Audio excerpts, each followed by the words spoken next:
Senator, how are you, sir? Mark, it's great to be with you. Thank you for having me.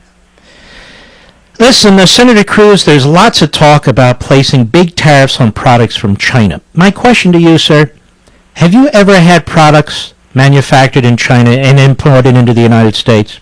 Like ties, as an example. I have not. Now, obviously, Donald Trump has made a living and has had businesses manufacturing suits and shirts and ties in China, manufacturing them in Mexico. But he now pretends to be very, very concerned about things that are manufactured in China and Mexico, even though he's selling them right now as we speak. Is he? Is he like on the corner selling them, or you mean in stores and that sort of thing? You know what? It wouldn't surprise me if he was on the corner, but at a very minimum in stores.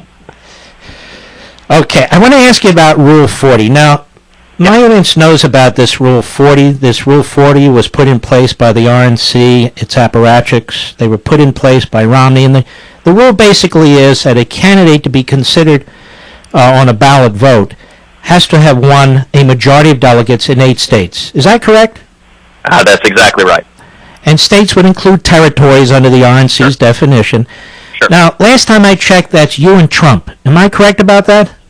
We are the only 2 candidates who are going to meet that threshold. Nobody else is going to meet it. All right, so you're going to meet that threshold. Now I hear that only applied to 2012. Now, I don't understand this. Wasn't that rule changed, at the Republican convention in 2012? Well, it was, and the irony is, in 2012, it was the effort of the Republican establishment to try to shut out Ron Paul and his supporters. Now the rule is operating against the Republican establishment, so there are a lot of voices from Washington, D.C. saying we should change it and allow anybody to be nominated. My view is the rules are the rules, and we need to follow the rules. And under the rules, if nobody gets to 1,237 delegates, if nobody wins a majority before the convention, then there are going to be 2 names on the ballot, my name and Donald Trump's name. And the nomination will be decided by whoever can earn a majority of the delegates who were elected by the people. And I think if we get to that situation, a contested convention, I think we will be in a very, very strong position to win, to earn a majority, to become the nominee, and then to go on to beat Hillary Clinton in November. You agree that since 1856, the founding of the Republican Party and the beginning of Republican conventions, you needed a majority of delegates on the first ballot in order to get the nomination on the first ballot, correct?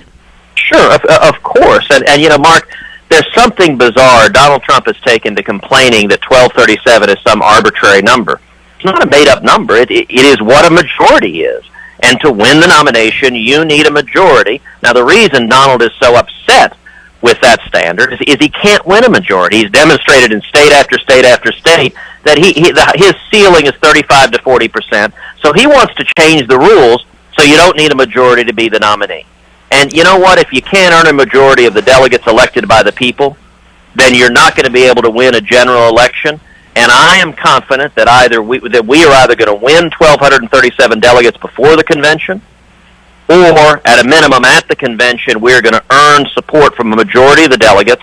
And one of the easiest ways to understand that is simply to ask, if we go into the convention, we've got a ton of delegates, Donald has a ton of delegates, nobody has 1237, where do the Rubio and Kasich delegates go? And I think they naturally come to us. We're going to end up with a majority either before the convention or at the convention, and then we're going to go on to win in November. But it sounds to me like the establishment wants to change Rule 40 to accommodate them, and Trump and his surrogates want to change the everlasting rule that you need a majority, the same rule that applied to Lincoln and Reagan and everybody else. So, sure. So they want to change that rule, probably. The establishment wants to change the other rule, and you're saying, hey, look, I'm playing by the rules.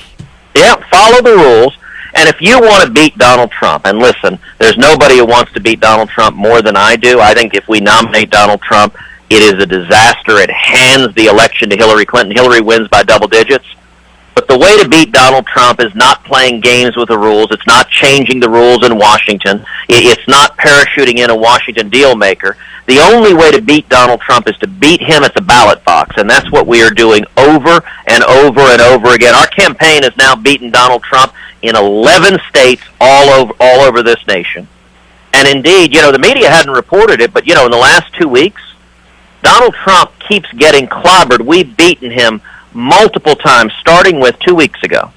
In Utah, we won 69% of the popular vote, nearly 70%. We got every single one of the 40 delegates. Then a couple of days ago in Colorado, 2 congressional districts voted, and they elected 6 delegates. Our campaign won all 6 delegates. We went 6 for 6.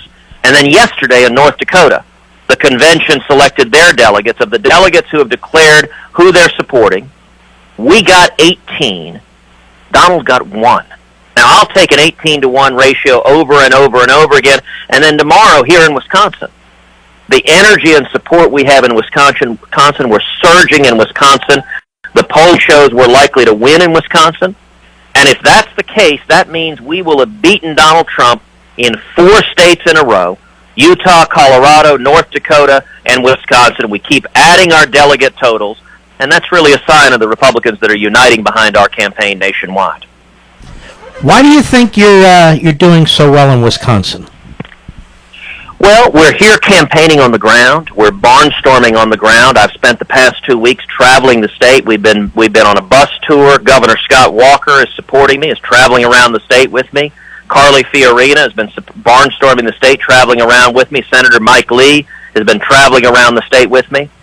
And what we're seeing is Republicans coming together and uniting. The Wisconsin electorate is an educated and informed electorate who understands that nominating Donald Trump is a train wreck. They also understand that Donald's record, that he has been part of the Washington corruption for 40 years. He's been supporting left-wing Democrats for 40 years. He's been supporting open border Democrats for 40 years.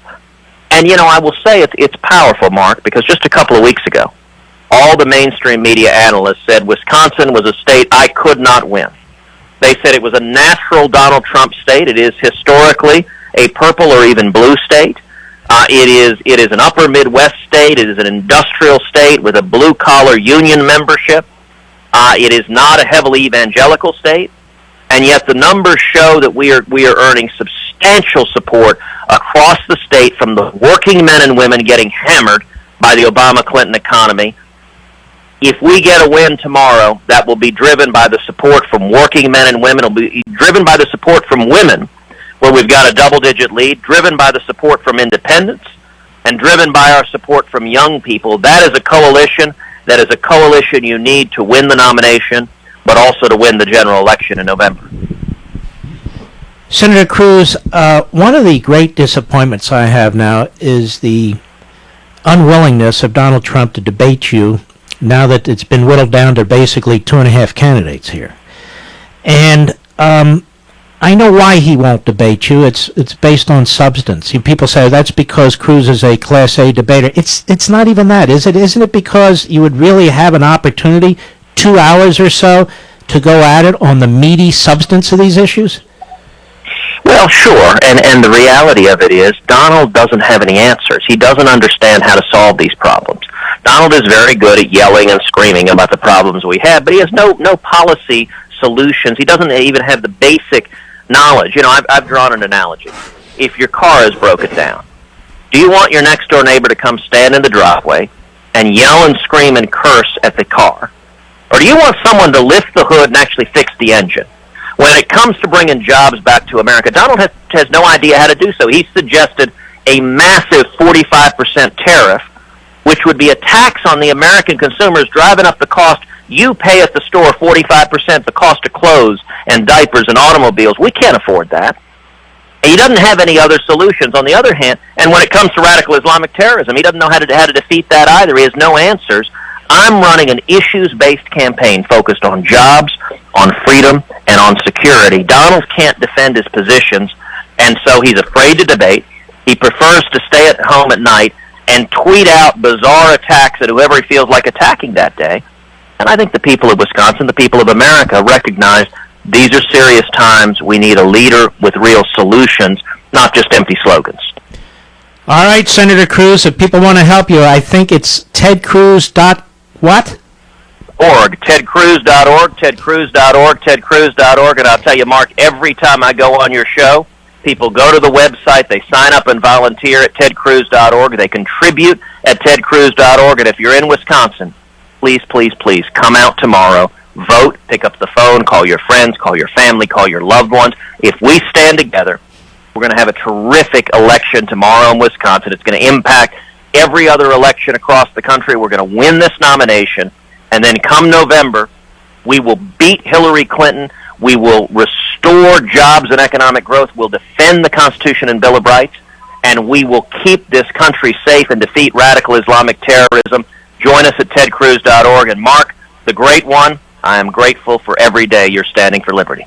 Well, thank you, and God bless you, and good luck.